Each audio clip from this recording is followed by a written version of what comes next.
Okay. Yajayitva. Yajayitva. By performing. By performing. Yajna. I'm sorry. Aśvamedha-yajñas. Aśvamedha-yajñas.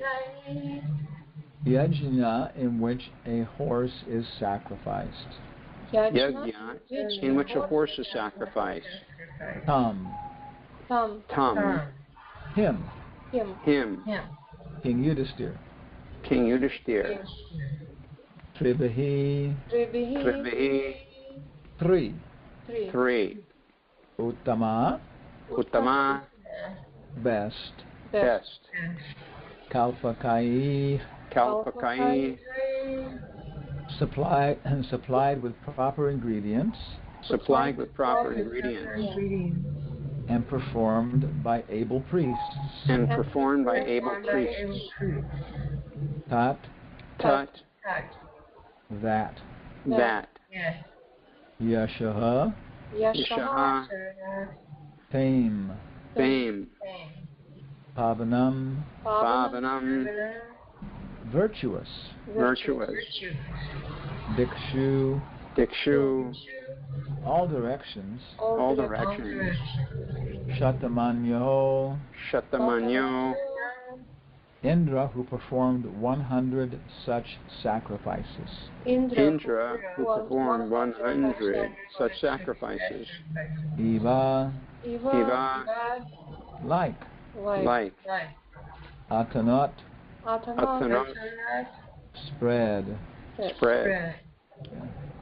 So if we just look at the word-by-word translations here and follow our rule of going from the back forward, we get spread like Indra, who performed 100 such sacrifices, all directions, virtuous fame, that supplied with proper ingredients and performed by able priests, best, 3, him yajna, in which a horse is sacrificed by performing.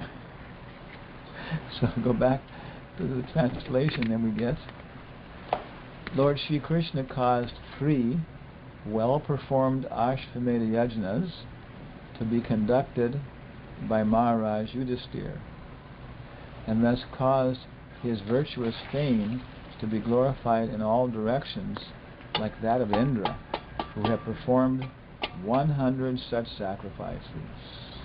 Please repeat. Lord Śrī Kṛṣṇa. Lord Śrī Kṛṣṇa caused 3 well-performed aśvamedha-yajñas. Performed 3 well-performed aśvamedha-yajñas. Horse sacrifices. To be conducted by Mahārāja Yudhiṣṭhira. To be conducted by Mahārāja Yudhiṣṭhira. And thus caused his virtuous fame. To be glorified in all directions. Like that of Indra. Who had performed 100 such a sacrifice.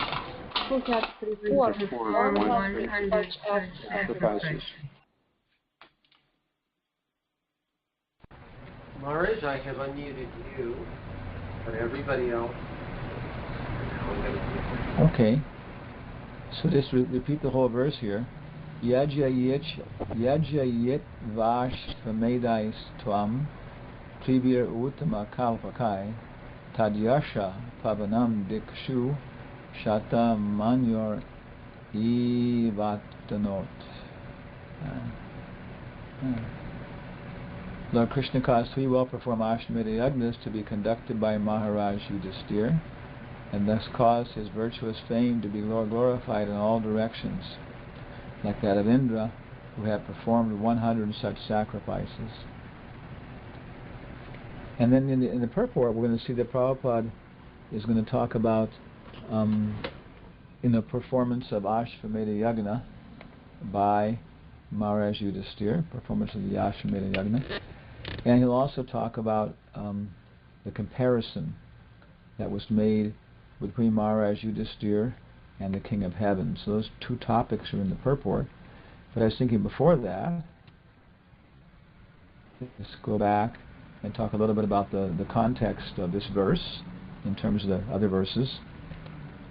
And in general, at this point we've kind of come to this understanding that hearing Srimad Bhagavatam in the Kali Yuga is the essence of all Dharma. Hearing Srimad Bhagavatam, reciting it like that, spreading it, glorifying it, taking shelter of its content, is the essence of all Dharma.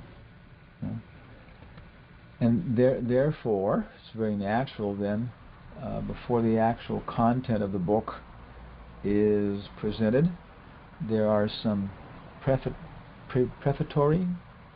There's a preface. There's a history of the book. If it's so great, well, who's talking? Who's listening? What's the purpose? Under what circumstances was it produced? So all those kind of things. So that's what we're in now. We're talking about the whole history of the Bhagavatam. And of course, everything is taking place after Yudhiṣṭhira and Bhishma, and so many people have tried for so many years to avoid this conflict, this what's the word, civil war, but it's unavoidable. And so then after the battle is over, then we're discussing that situation, and that's the environment in which Srimad Bhagavatam is being produced. So here we're talking about all this, Ashvatthama, and then after he's taken care of and offering water for departed ancestors, like that, and pacifying the intelligence with proper instructions by Krishna. And so then, specifically, Prabhupada mentions aśvamedha-yajñas by Mahārāja Yudhiṣṭhira. And of course, was it Gomeda, cow sacrifice, aśvamedha? Of course, the horse is something very, very elegant. Everything has meaning. Everything has significance. Even just in general, our hands are symbolic representations of Indra. So our bodies, they're not separated from the primordial archetypal aspects of the universe. And they're going to function in response to that, and they're also going to, when we use them, it's also going to have an effect on the cosmic situation. So of course, horse sacrifice is something quite elegant and going to have a very, intense, profound, aristocratic influence on the universe like that. So Prabhupada said that this verse is the preface, more or less the preface of Mahārāja Yudhiṣṭhira's aśvamedha-yajñas, but that's all he talks about. And so then I went to look it up in the Mahābhārata by Krishna Dharmadas, which is there on the database, www.vedabase.com. The whole Mahābhārata's there, if you didn't know it. And also Prabhu's Ramayana. And those are actually on the Encyclopedia Britannica. We pay $50 a year to be members of that and use it for preaching purposes. So I noticed that their entries in the Ramayana and Mahābhārata, they weren't so bad, some natural mistakes.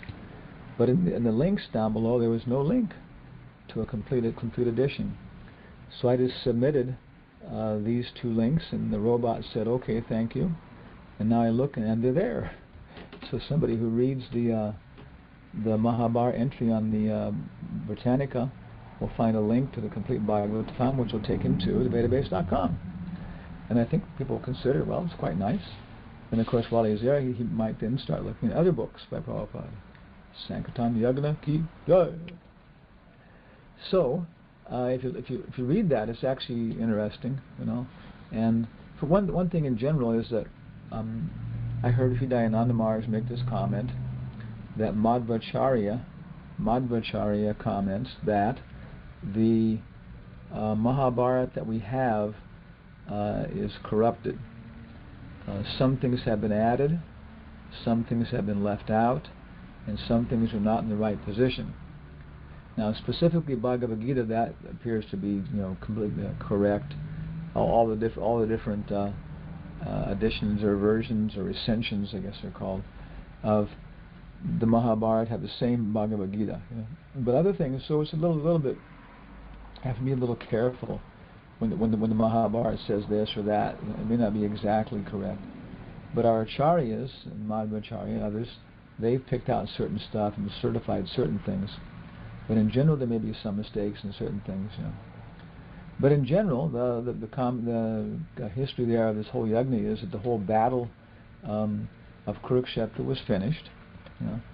Then after that, there's a lot of cleanup, and it's like cleaning up the bodies, cleaning up this and that. But also there's also cleaning up, social relations. The devotee Govardhan a couple of days ago was making that point. That, is that you got to figure out like who's alive and who's dead, and if they're alive, what's their actual capacity and situation? What's their situation and capacity? So there's social cleanup, there's biological cleanup, and also there's a lot of cleanup for karma. These guys, in the modern world, we have this idea the end justifies the means or whatever, but no, there's a lot of subtle reactions which have been set in place, which are going to have an effect, like that and so on. So after all this, of course, Yudhiṣṭhira was quite concerned about things at every level, and especially about this cleanup. So he was, I guess, Krishna's inspiration and everything else, that he was going to do aśvamedha sacrifice, aśvamedha-yajñas, then to take care of the karmic reaction for all this. So of course, along with this, then at that point, this decision is made to do the aśvamedha-yajñas. But Krishna departs. He leaves from Hastinapur, and he goes back to Dwarka, and Yudhiṣṭhira implores him to come back when it's time for the aśvamedha-yajñas. So then somewhere along here, after about, I guess, 8 months, probably, then Mother Uttara gives birth to Mahārāja Parikṣit. That's mentioned, and people are quite happy at his horoscope and his characteristics. And then it comes time to actually perform these aśvamedha-yajñas. But there's no resources. Of course, we know this from the Bhagavatam. Prabhupada also mentions it. And he tells the story that all the treasury was exhausted. It's bizarre, but it costs so much money, to destroy things, to kill people. So all the treasury was exhausted, and there was no real surplus funds or anything necessary to do this yajna. And so at that point, in the Bhagavatam, Prabhupada says Krishna informed, but in the Mahabharata we're looking at, it says that Vyasadeva informed Yudhiṣṭhira about Maharaj Maruta and his big sacrifice in bygone era, and everything was made of gold. Like we serve out, at Rath Yatra we serve out the feast on paper plates. So he was serving it out on golden plates, like that. And all the Prabhupada says that the Brahmanas, when they were leaving, why carry all this? My goodness, But they didn't want to embarrass the king by refusing these gifts. So as they were leaving, they kind of just left it by the side of the road. And so then all this was there in one cave. So Arjuna headed off at some point and found this and brought it back, and there were like an unlimited stream of elephants and ox carts just pulling gold, gold paraphernalia. So the gold they got required for the sacrifice was there. Then the next thing, of course, it's the same as what's the one they did before? Aśvamedha sacrifice, Rajasuya. The Rajasuya sacrifice was the same, very similar, and the same thing had to happen. The person who's doing it had to be victorious over all directions. So Yudhiṣṭhira also released a challenge horse to go anywhere, and anybody who tried to capture the horse or control it and wouldn't accept the authority of Mahārāja Yudhiṣṭhira at Hastinapur had to be, through diplomacy or actual combat, defeated by Arjuna. And of course Yudhiṣṭhira instructed Arjuna to try and reduce the violence as much as possible, and not to kill anybody if he could. So Arjuna went off, and of course, there were quite a few big kingdoms, powerful people, who were a lot of animosity towards Yudhiṣṭhira, and maybe they would cooperate this way or that way, but they weren't going to accept him as emperor exactly. And among these were the Trigartas, Remember, Arjuna had a big fight with them for a long time. So I guess it was the son, or the sons of the Trigartas who Arjuna had killed, and then they had a big fight, very ferocious fight, but Arjuna finally subdued them. And somebody else, Somadatta, of course, was killed in the fight or something, and his son died out of just anxiety, and his grandson was just a little baby. So when Arjuna came there to actually make the fight there, then the mother came out on the battlefield with a baby in her arms, and all the warriors kind of pulled up their horses and held up their arrows for a moment with this woman coming out. She went right to Arjuna and saying, you in this battle you killed, the father and the grandfather, and now the son, he just died out of anxiety, and now please don't kill the baby also. And Arjuna threw down his arrows and started crying and cursed Duryodhana for having created this horrible event. And then the queen mother said, okay, please just accept Arjuna and Yudhiṣṭhira. They're good people. It was just circumstance. And so that was taken care of. Then finally he went to Manipur, and there, of course, the king of Manipur, Bahubrahan, was his son by Chitrangada, the princess of Manipur. So when Arjuna came, he tried to receive him with all respect and everything else, and Arjuna chastised him, said, what kind of a coward are you? You claim to be the head of a kingdom, but somebody approaches your kingdom with weapons drawn, and you just receive him with obeisances. And Bahubrahan tried to pacify Arjuna, but Arjuna was just pushing him for a fight, And so finally he accepted, and there was a big fight. And during the fight, he actually killed Arjuna. So then everybody's totally distraught. Bahubrahan was going to kill himself. I killed my father. But then Ulupi shows up, the Naga princess that Arjuna also married, and she said, no, this is okay, it's okay. And she brought up a special herb that brought Arjuna back to life. And she said this was because Arjuna killed somebody. I think it was Jayadratha.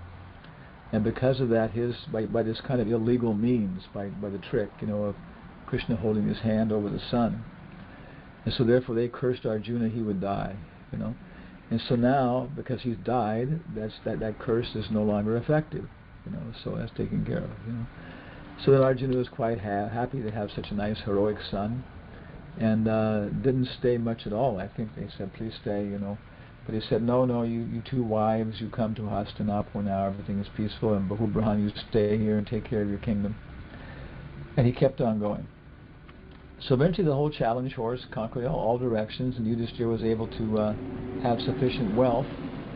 And then it describes the yajna, and all the kings of the world, they came and offering tribute. Everybody received properly, and they were constructing mansions for them.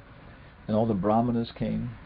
And it was something like every time the number of brahmanas fed equaled 100,000, they would sound conch shells and blow horns and stuff like that. And it was happening, I think, 5 times a day or something. They had fed another 100,000 brahmins like that. So it was quite a world event, global event. Everybody was conscious. And afterwards, then when it was going on, Vyasadeva says in the Mahabharata, told Yudhiṣṭhira he should do everything 3 times as much. He should feed 3 times as many Brahmins. He should offer 3 times as much ghee, so forth, so on. And that way, even though he did the sacrifice 1 time, he would get the effect of doing it 3 times, like that, So everything was done, and when it was all over, then Yudhiṣṭhira shocked everybody by telling Vyasadeva, he said, actually at this point I'm, Lord, undisputed Lord of the earth, and I have it rightfully even by my karma now, everything else. I've paid off all the karmic debts to everybody. So at this point, though, I want to give the entire thing to you and the Brahmins. And Vyasadeva was so pleased and everything else, and he said, all right, it's my property. And he said, but what do I need with this? So I put it into your hands for proper administration, because we are so busy with austerities and other activities that we can't do this. and so please you administer it, on behalf of others. So at that point, Yudhiṣṭhira actually was happy, as far as you could be with the situation the way it was, but he felt that everything was pretty much adjusted, and of course the instructions by Bhishma Dev, told him this is Krishna's plan, and so on. And so look at things the way they are, as the way Krishna wants them, like that, so on. And he also made Dhritarashtra the chief executive officer. I'm not sure what title he had, but Indra, of course, when they first approached Dhritarashtra for their share of the kingdom, Bhishma Dev told him, okay, divide it in half, because Bhishma was also trying to avoid this war. And Duryodhana was totally upset. He said, why have you done this? Why have you taken that which should be one and divided it in half? And so on, So the Pandavas were given Indraprastha, which was like this place that I guess had been like somebody's capital once or something. But when they took it over, the histories show like snakes and everything else, and vines growing over collapsed things. So they changed the whole thing, and that was their capital. And then they became emperors of the world. But then as things went on, of course they were exiled. So I don't know what happened to Indraprastha, how it maintained. But at this point they came back, and they became, of course, the emperors of the world from Hastinapur.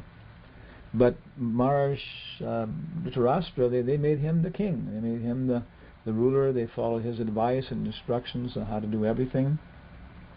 And Kunti and Draupadi was serving Gandhari, like servants, And it was actually in many ways, Dhritarashtra was feeling. He felt, of course, some loss in his own sons, but at the same time he was feeling like, that he had never been served as sincerely by Duryodhana and his brothers. Of course, whatever Duryodhana and his brothers did, they did for a purpose, their own purpose. So even when they were serving their own father, he could feel they had their own motivations about it. But now he was feeling that Yudhiṣṭhira, Arjuna, and Nakula, Sahadeva, they were all serving him, and his wife, and like sincere sons. And so he was very much pacified. But Bhima wasn't in that mood. And Bhima had a grudge, and he was very angry about the fact that Dhritarashtra was receiving this respect, and he would do things to interfere with his orders. And right in his presence, he would talk tauntingly about how he killed all of these rascals and stuff like that. So he was trying to cause emotional pain to Dhritarashtra. And Dhritarashtra didn't mention this to Yudhiṣṭhira because he also didn't want to create disturbances. But that was going on. So finally, these aśvamedha-yajñas were performed, and everything is going on like that. And then the Mahabharata goes on like that. And of course, in the Bhagavatam, then we see how this all forms a part, the whole situation, how the Bhagavatam was spoken amongst these very elevated people, and then we get the Bhagavatam, which is such an elevated literature, as we begin to appreciate the Sanskrit, the literature, the poetry, the philosophy, the content, the logic, the stories, and also the fact that it's transcendentally authorized, and we begin to appreciate this and take shelter of it, following Chaitanya Mahaprabhu's mercy. Then we have such a great benefit. So the second part of this purport, Prabhupada talks about, actually most of purport, almost the entire purport, Prabhupada talks about the comparison of Mahārāja Yudhiṣṭhira to the King of Heaven. It's very significant, he says, in the actual text. In the verse, Prabhupada picks that out. This comparison of Mahārāja Yudhiṣṭhira to the King of Heaven.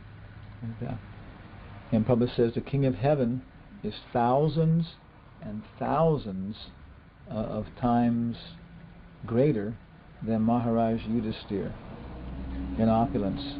Yet the fame of Mahārāja Yudhiṣṭhira was not less. Like that. Look at a couple graphics here of even out of this modern world in comic books. There's the tales of Mahārāja Yudhiṣṭhira, brought to you by Ether Media. like that. Yeah. And here's a little picture down below of, as they say, Nakula, Bhima, Yudhiṣṭhira, Arjuna, and Sahadev on their royal thrones in their royal assembly. And if we go to the next slide, here we see the whole picture like that. This graphic, it's on the internet. It's a big file, you know. And then if you look close, the names are written by each of the kings. You see the asanas given for different rajas, and their names are written by each one like that, you know. And up above in the balcony are the ladies, the kshatrinis, looking like kshatrinis, and then so many other people there, rishis it looks like, and so on, you know. So this was the opulence of Mahārāja Yudhiṣṭhira. He was like the sun and surrounded by stars and moons, and each of these people, of course, were great, powerful, intelligent, qualified people like that. And all these rishis knew everything. So Prabhupada says the reason for this fame on the level of more than Indra is that Mahārāja Yudhiṣṭhira was a pure devotee of the Lord, and by his grace only, his grace, Krishna's grace only, was King Yudhiṣṭhira on the level of the King of Heaven. Even though he, Yudhiṣṭhira, performed only 3 yajñas, whereas the King of Heaven performed hundreds.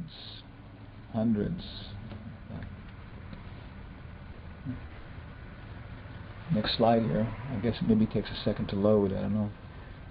That is the prerogative of a devotee of the Lord. The Lord is equal to everyone. But a devotee of the Lord is more glorified because he is always in touch with the All-Great. The sun's rays are equally distributed, but still there are some places which are always dark. This is not due to the sun, but to the receptive power.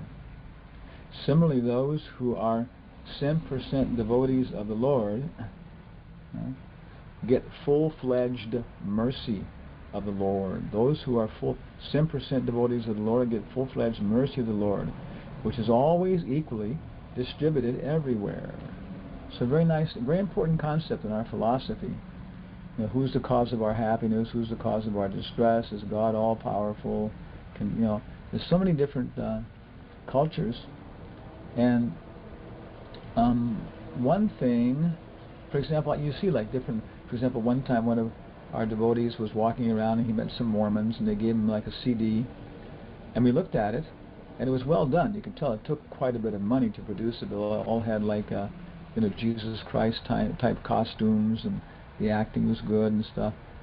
But they were talking about faith, faith in God, and it came down to this point of blind faith, which Prabhupada says is condemned. And blind faith and absurd inquiry are condemned in 434. And so they still hadn't gotten the idea worked out. Something you had to have a leap of faith. You had to have that blind faith there, But so there are many subtle points in what is reality, what is the higher world, how are things controlled, what are our responsibilities, why do reactions happen. Even we can look at this even within ISKCON. I mean, ISKCON is some ways very much like the Mahabharata, and different people on 90% demons dressed as devotees, or 90% devotees with 10% demoniac attachment. So all kinds of people, and different kinds of reactions and activities and verbal activities. Like Mother Irmala, of course, yesterday was pointing out that even to touch the hair of an actually chaste girl, insult her, is bound to cause terrible reaction. Of course, these things are offensive, but beyond being offensive, also there's even just reactions like that. It's offensive to take prasadam as a object of of stuffing in your guts to stimulate your stomach, like that. It's offensive. But also we can look at it in terms of just as mechanical reaction, that you're going to get acid indigestion or whatever, So it's a little complicated, the relationship between karma for a devotee and personal reactions in terms of offenses, But we have to understand that, and so we can deal with it properly, you know, and then make progress to become pure devotees, to be always connected with Krishna, like that. Next slide. Again, Prabhupada says, this is not due to the sun, but to the receptive power. So if you look up in the purports, somehow or other, what is it? Yetamam prapajante. Yeah. Yetamam prapajante tam stataiva bhajami aham mamavart anuvartante manushya parta sarvasaha. As all surrender unto me, I reward them accordingly. Everyone follows my path in all respects, O son of Pritha. So of course this is the basic idea, like that, basic verse. And then the purport probably basically talks about people who are karmis. They approach Krishna for their fruity results, you know, or they approach different agencies of Krishna, different manifestations. Then he talks about those who approach Krishna for Brahman realization, Paramatma realization, and finally Bhagavan, you know. And he doesn't go much beyond that in the purport, you know, in this Bhagavad Gita purport like that, you know. So, but, you know, Krishna is also present, right, as Lord Chaitanya, and that's the access we have. We have access to Jehovah, we have access to Allah, yeah, and different manifestations, but through Lord Chaitanya, you know, by giving us Chaitanya Charitamrita and a Parampara, you know, then Adi Lila 1:4, right in the very beginning, it says, may the Supreme Lord, who is known as the son of Srimati Sachi Devi, be transcendentally situated in the innermost chambers of your heart. Thank you, Krishnadas Kaviraj, for asking this. May he be situated in the innermost chambers of your heart, resplendent with the radiance of molten gold.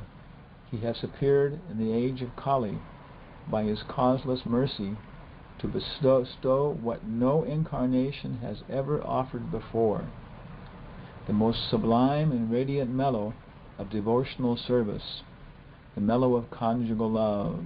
Jai Shri Gauranga Mahaprabhu Ki. So our graphics there on the left and the bottom is, you know, Lord Chaitanya showing his Brahman effulgence and converting all the Mayavadi sannyasis, headed by Prakashananda Saraswati and Varanasi. And above is Lord Chaitanya at Rath Yatra, and different people seeing him in different ways. Of course, there he was in this mood of Radharani, and very intense, you know. And some people were appreciating this. The foam was coming from his mouth, and those who were expert were picking it up and eating it. So I guess it's kind of like cotton candy or something. Something unbelievable, you know. So how to advance, how to take advantage of Lord Chaitanya's mercy, because, okay, it says that anybody who pays his obeisances to Lord Chaitanya, simply thinking him to be a proper sannyasi, his material distresses will diminish, and eventually he'll get liberation. So I always remember one time we were in Peru when I was first going there, maybe, I don't know, 10, 15 years ago or something like that. And our temple is outside of Lima, about maybe 30 kilometers outside of Lima, which is always, you know, cloudy and everything else. And there's a kind of a resort area called Chosica. It's a town, and a lot of clubs there and stuff, weekend clubs, and it's sunny, and, you know, weekend houses. So the devotees got a nice property there, and they developed it. And they had a Gurukula. And so then there was this invitation to all the primary schools to participate in some parade on one day, you know. And so we arrived at the very end, like that. And maybe like, I don't know, maybe like 40 different primary schools or something, you know. And it was going down to a central part of the town, a little bit down below. And everybody was on top of the buildings and the windows. It was a big, like, you know, country festival fair. So we were at the very end, and the sun was going down behind us. And they had very nice Gaurantaya deities from Navadvip, about about 4 feet tall with their hands raised, and they had them on a cart up behind the whole procession. And all the Gurukula kids, maybe about 100, were in 3 rows, pulling 3 ropes, and teachers in front. And so then I asked the teachers, do they know the Gaura Artik song? And they said, yes, of course. So why don't you start chanting it? I said, okay. So they started chanting Jaya Jaya Gaura Chandra. And of course it was very cute, little kids chanting and Jaya Jaya Gaura Chandra, and dancing like little Peruvian kids, So all the people, their hearts were melting. Oh, this is the Hare Krishnas. They're okay, And then one man came up next to me, a local man, and he said, who are they? Pointing to the statues of Gaura. And I said, oh, they are Indian saints. And he paid his obeisances. He's right there, just spontaneously bowed down and, touched his head to the ground like that and so on, So I always remember that. Like, what's happened? That means his material distresses will diminish. Eventually he'll get liberation, So different people are getting different things. Lord Chaitanya's movement, right? Yeah. Some of us are getting good food and, and the best. Jayananda said, ISKCON means eating and sleeping in the best of company. Eating and sleeping in the best of company. So different people get different things, my gosh, But it's always, we always have to remind each other, I mean, maybe at least please remind me that, what to speak of actually getting, we can go to Indra Loka. I've heard Prabhupada said that most of the people he was initiating were not going to go back to Godhead. Most of the people haven't followed strictly, and so maybe the first result is they're going to go to, I heard Prabhupada said they're going to go to Indra Loka, and hopefully they'll have an ISKCON there, join the ISKCON Indra Loka, and we can finish it off, So where are we going to go? Are we going to go to Indra Loka? Or are we going to go to Mahārāja and enjoy, Bhagavatam classes and intellectual experience and the philosophy? Or are we actually going to really get free from this selfish motivation? And as I go on in different circumstances, boy, I can see, I'm attached, to different kinds of gratification, and they could expand. If I'm not careful. If I'm not careful, my attachment to eating and sleeping in the best of company could very easily expand into, what's the word, damaging levels like that. Destroy my ashram, destroy my sadhana. So you've got to be careful, and you've got to then surrender. Oh my gosh, somebody has to give up meat eating or give up illicit sex to join ISKCON. Big surrender, But then we have to do things which are just as difficult for us in terms of giving up pride, giving up enjoying prasad, giving up breathing. After you give up breathing, then you've got to give up the mind. So, and hopefully, my goodness, all the way to getting love of Krishna in the mood of the gopis, and in the mood of Radharani.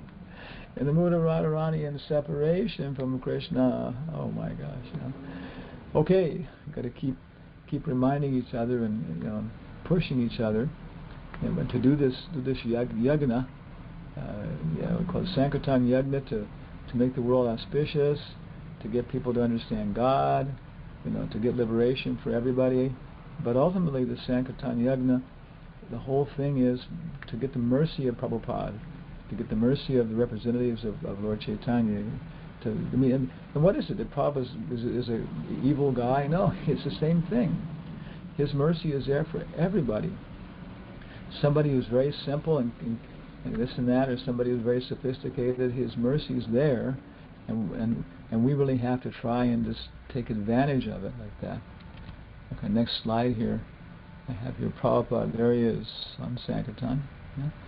And yes, some people, they're gregarious. They came from a family where they used to fighting with their brothers and sisters, and they go out in the street and it's one big family for them. And somebody else, they can't do that, but they can join the Harinam party and sing, and maybe they can do that better than somebody else who does book distribution. And somebody else can write the books. In the lower left-hand corner, we have www.isconeducation.org. And this is the Ministry of Educational Development with Sesha Das. And we're trying to develop this educational work.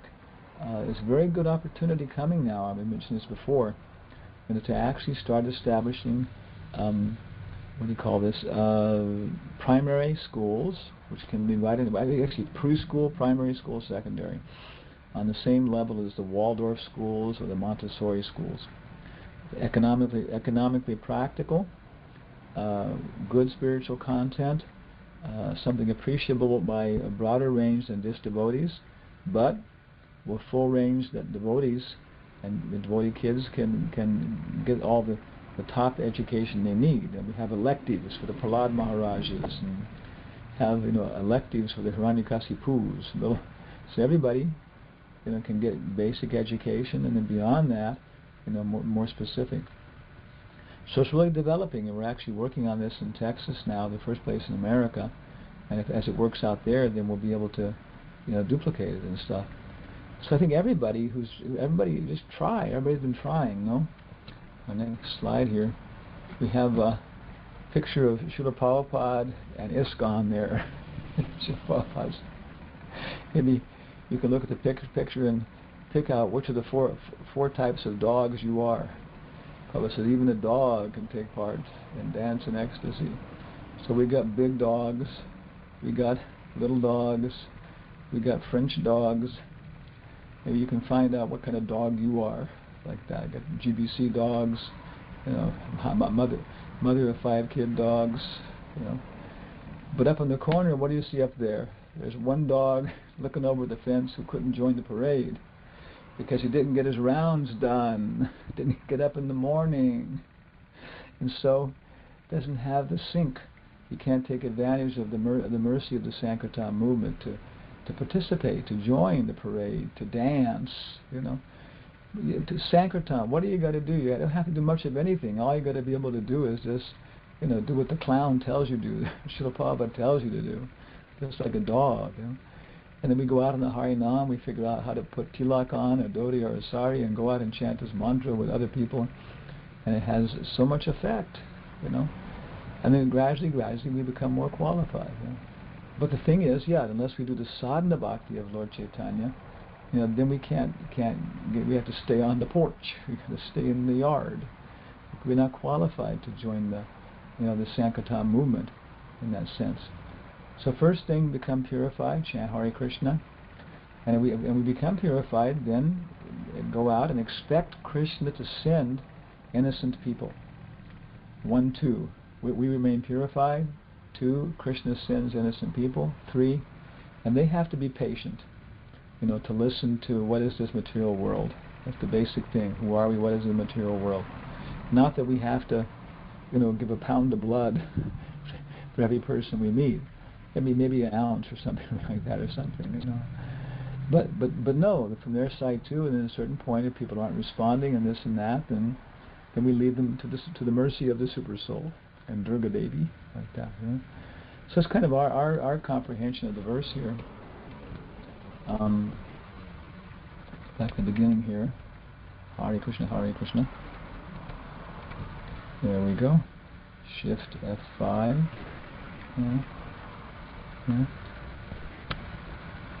Yaja yich aśvamedha-yajñas tribir uttama kalpakai tad yashapavanam dikshu shatamanyar ivatam. A note.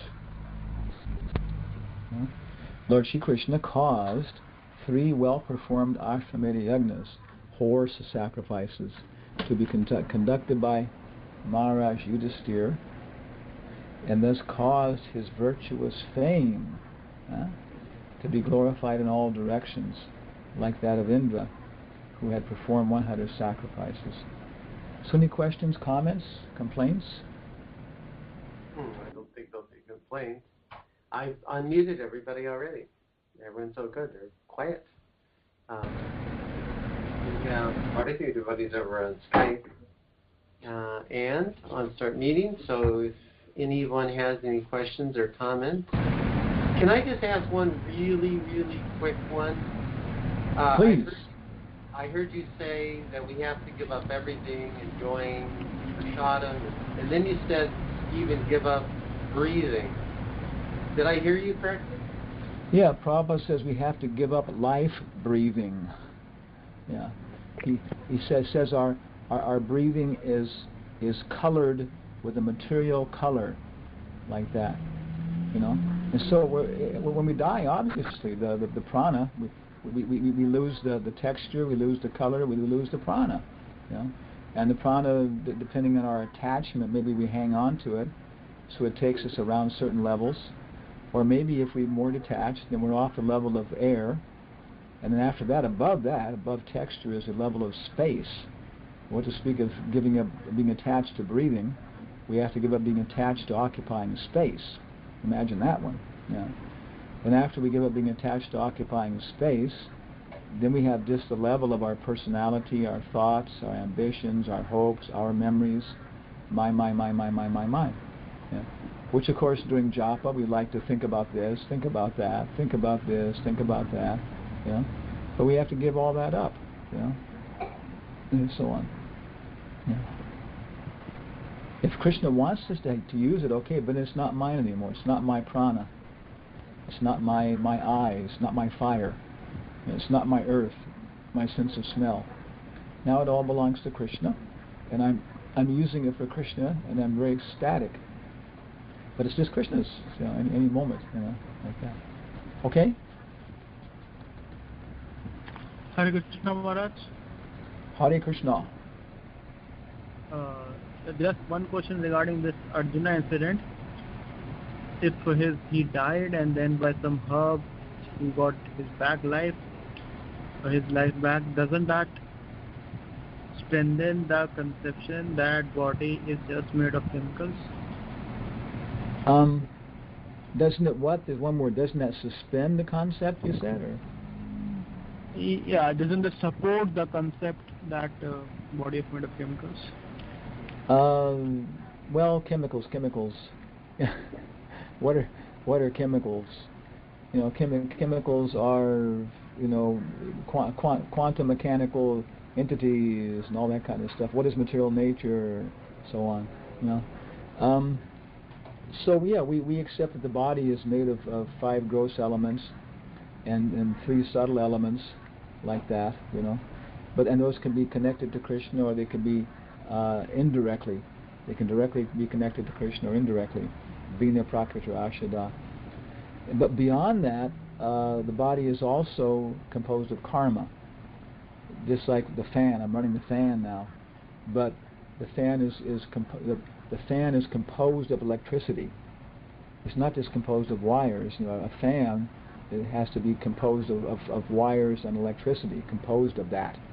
So same way too, Arjuna's body is composed of the gross elements, and it's also, like everybody's body, composed of certain karma.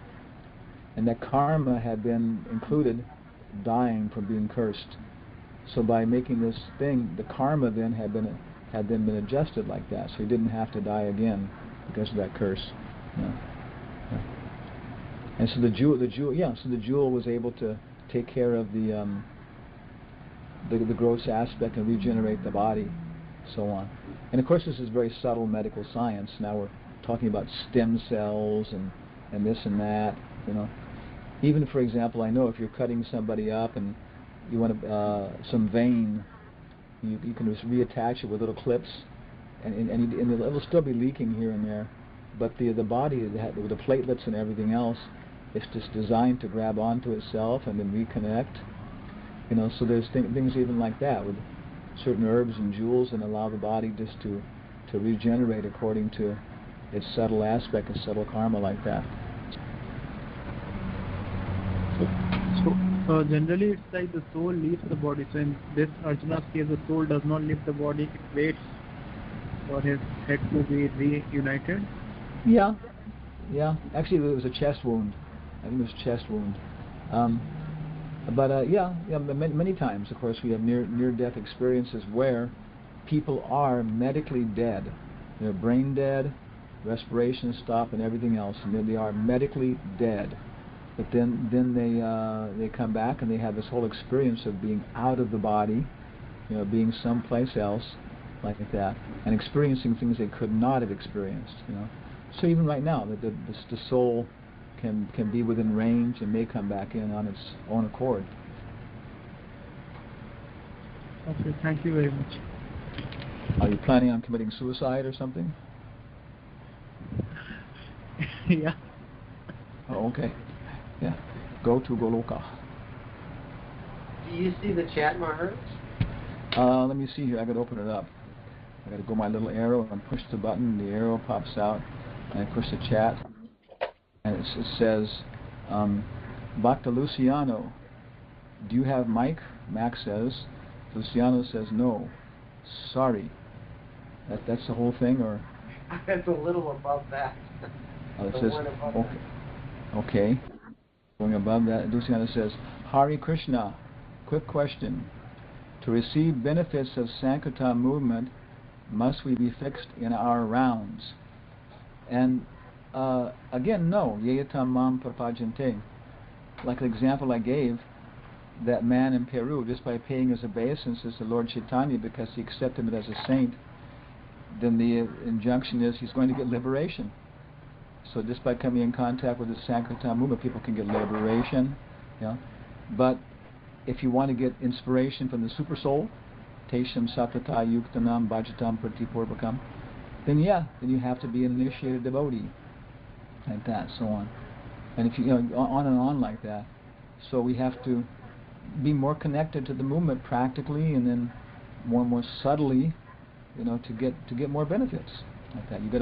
The fan has to be plugged in, right? To get the electricity.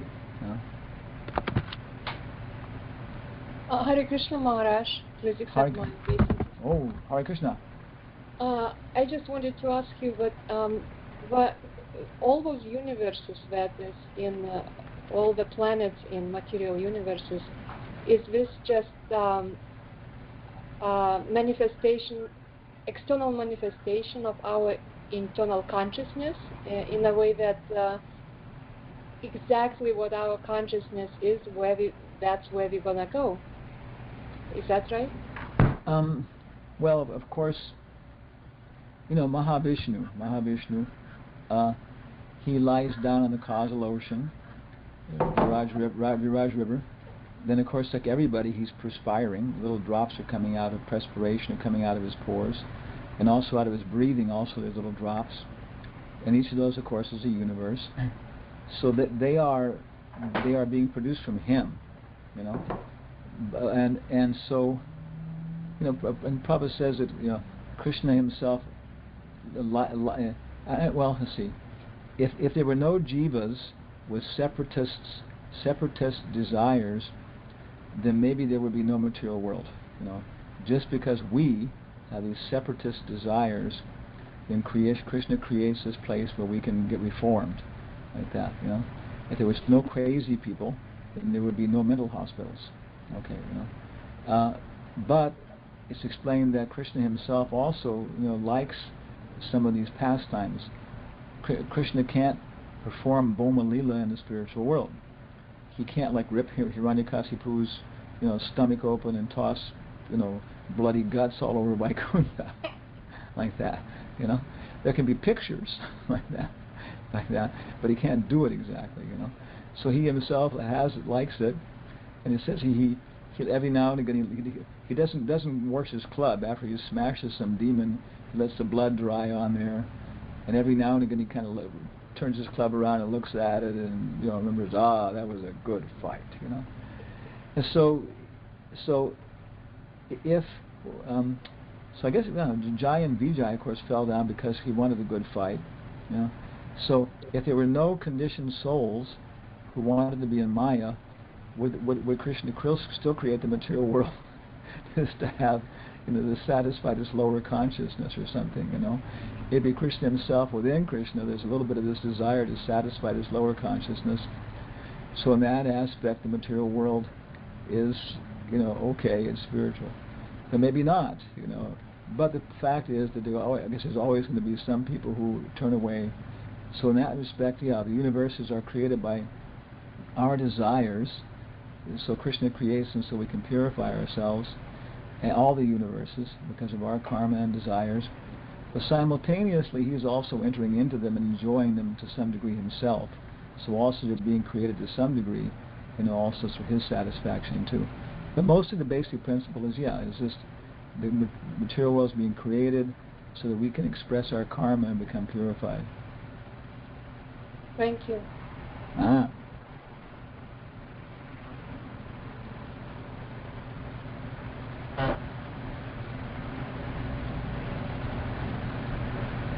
Was there anybody else? Everybody's ready to go on Sankirtan?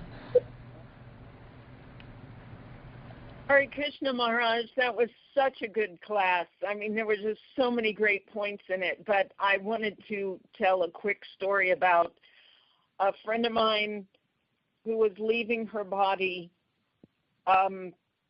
She was struggling to breathe at the last second, and a friend of hers leaned over and said in her ear, "You don't have to breathe anymore." It was like she had forgotten. And a smile came over her face. No, her friend said, "You don't have to breathe anymore. Take Srila Prabhupada's hand." And a smile came over her face, and that was it. She left her body. But she had to be reminded there at the very end that she didn't have to breathe anymore. Yeah, I've heard other stories, the same thing. You know, when Maharaji, she was, sinking and gasping and coming back. And then finally, her husband said, "Just don't hang on, don't hang on." And she nodded, and next time she, let go of it. Because we're attached to smoking, we're attached to drinking, we're attached to gratification of our lower, animal activities. We give it up. We let our prana come up to the stomach. Okay, then we let it come up to the heart. But then after that, like I say, after giving up the prana is giving up space. That's more subtle. I mean, again, we all like to occupy space. We don't even think about it. But then when you start going through this chanting and everything else, and Krishna gives you a good fever or gives you something like that, then you begin to realize, And hopefully we're getting the highest thing, right along with that. We're just getting very, very high experience of Radha and Krishna and these things, and Goloka, Sankirtan. And so it's not that we have to just go through it like one step up at a time. We do that, but simultaneously we're getting more and more connected right at the very top. It's a sublime movement. It goes from the growth stage to the top stage all in one jump.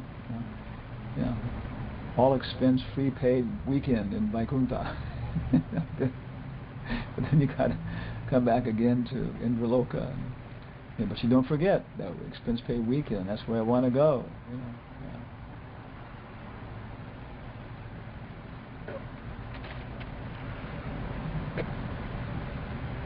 Mars, there is. This on Skype you don't see this. Jai Shri Swami. Thanks for your lovely lotus feet, all voices so from Rati Manjari Devi. Okay. Oh, okay. No question or comment. All right. Same to her. Yeah. Hare Krishna, Maharaj? Yes, sir, Mr. Horsch. Yeah, regarding this prana thing which you said from stomach to heart, can that be realized in our growth conditions? That of we course. Are advancing? Yeah, of course, maybe like you wake up in the morning and you're chanting your rounds and you can just feel it. The prana, to put it in a gross sense, your brains are in your butt. You feel so, gross-headed. And you start breathing and shaking your head and sitting up properly, and you can just feel the prana coming up and out of your lower part of your body, and now it's kind of hanging out around your stomach, and you're thinking about about throwing up and vomiting, or about eating something you want to eat, or and then you keep chanting, and you can actually feel it rising up, and you don't eat too much. You can eat to the point where you start to push the stomach, to stretch it, to Prabhupada says that one has to gratify the senses without arousing them. So you eat without arousing the stomach. It's eating, but I could arouse it, and that would make me happy because I would get some rasa, I get some taste from arousing my stomach. Okay, don't arouse it. And when it's not aroused, it's the nutrition's gone there, and kind of technically I can tell that's enough. I'm hungry, but within 15 minutes I won't be hungry, you know. And also I've eaten them out, I can digest properly, and I have a lot of energy for service. So now then it starts being up higher, and if you're fasting on Ekadasi and these kind of things, you can see it happening, you know. And your mind thinks about your stomach, but you're not going to eat. Your mind thinks about your stomach, but you're not going to eat. Your mind gives up on that. It starts to think about the prayers by the personified Vedas and, you know, this kind of stuff. So we practice this, you know, it happens automatically, but we can also consciously, you know, make the effort and stuff to chant and dance and, you know, raise the prana. And when it's raised up, the thing is in achahara, we actually withdraw it. You know, we do all these things from Ashtanga Yoga.